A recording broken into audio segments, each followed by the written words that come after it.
अक्सर आपने ये देखा होगा कि किसी भी प्लग टॉप में चाहे वो 6 एम्पेयर का हो या 16 एम्पेयर का हो, उसमें अर्थिंग के लिए जो टर्मिनल बना होता है वो बाकी दोनों पिन से बड़ा क्यों होता है। Hello dear student, this is Aman sir and you are watching technical preparation. आज की इस वीडियो में हम चर्चा करेंगे कि प्लग टॉप में या किसी भी सॉकेट में अर्थिंग के लिए टर्मिनल या पॉइंट बड़ा क्यों होता है बाकी दो टर्मिनल के मुकाबले। काफी अच्छा टॉपिक है, इंटरव्यू क्वेश्चंस में पूछा जाता है और आपके लिए विशेष जानकारी में आज मैं ये क्लियर करने वाला हूं। तो चलिए स्टार्ट करते हैं आज का वीडियो। मान लीजिए हमारे पास कोई भी ये एक प्लग टॉप है ये उसकी फेज और न्यूट्रल वाली जो है ये पिन है और ये वाला जो है ऐसा सिंबल बना हुआ रहता है। तो एक तरफ फेज, एक तरफ न्यूट्रल और एक तरफ ये अर्थ। चाहे प्लग टॉप हो या फिर कोई एक सॉकेट हो, उसमें भी सेम यही कहानी होती है कि भाई वो जो एरिया होता है उसका थोड़ा बड़ा होता है, लाइन एंड न्यूट्रल या फेज या न्यूट्रल जो भी है। तो ऐसा क्यों हुआ, तो मैं आपको बताना चाहूंगा कि ये जो हमारे सर्किट्स हैं या इलेक्ट्रिकल बोर्ड्स हैं या विद्युत धारा है, ये किसी नियम या किसी सिद्धांत पर काम कर रहे हैं। ऐसे नहीं है कि दो टर्मिनल है, फेज और न्यूट्रल के बीच में धारा प्रवाहित हो रही है, चल भाई हो गया, ऐसा बिल्कुल भी नहीं है।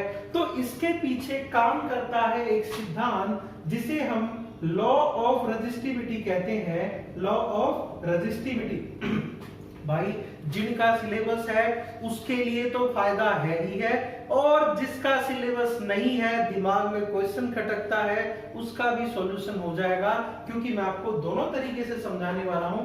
लॉ ऑफ रेजिस्टिविटी यानी कि प्रतिरोधकता का सिद्धांत। मैं आपको बता चुका हूं कि जितनी भी ये परिपथ होते हैं यानी सर्किट जो होते हैं उनमें रेजिस्टेंस काम करता है, यानी प्रतिरोध। बिना प्रतिरोध के कभी धारा प्रवाहित नहीं हो सकती और यही सबसे बड़ा दुश्मन भी होता है।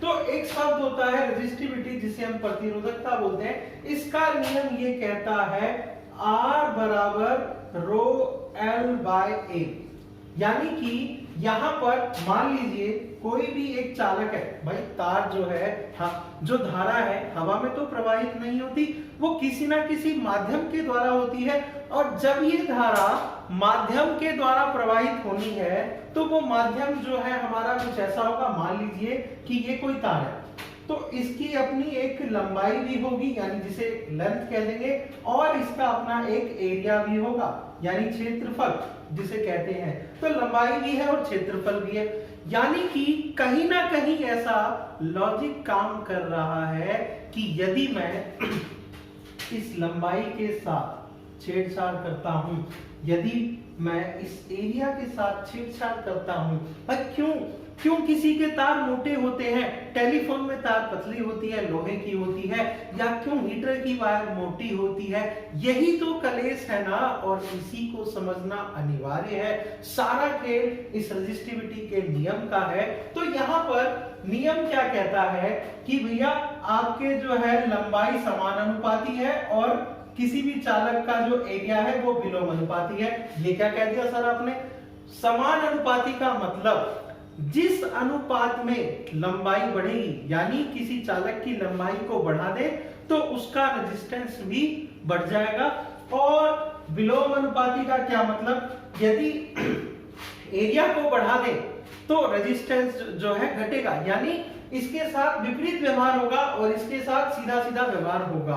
तो यहां पर सर जो ये बात समझ में नहीं आई, हाँ, ये इसको ऐसा क्यों रखा गया? देखिए, अर्थिंग में आपको ये बताया जाता है कि किसी भी अर्थिंग के टर्मिनल का रेजिस्टेंस कम से कम होना चाहिए, यानी कि कम से कम होने का मतलब आसानी से धारा प्रवाहित हो जाए, अर्थ हो जाए और लीकेज का खतरा ना हो। तो चलिए, अब मुझे ये बात समझ में आई कि जो अर्थ का टर्मिनल है उसका रेजिस्टेंस जो है कम होना चाहिए। ये एक पहला पॉइंट। दूसरा पॉइंट, अब यदि मुझे रेजिस्टेंस को कम करना है तो नियम क्या कहता है?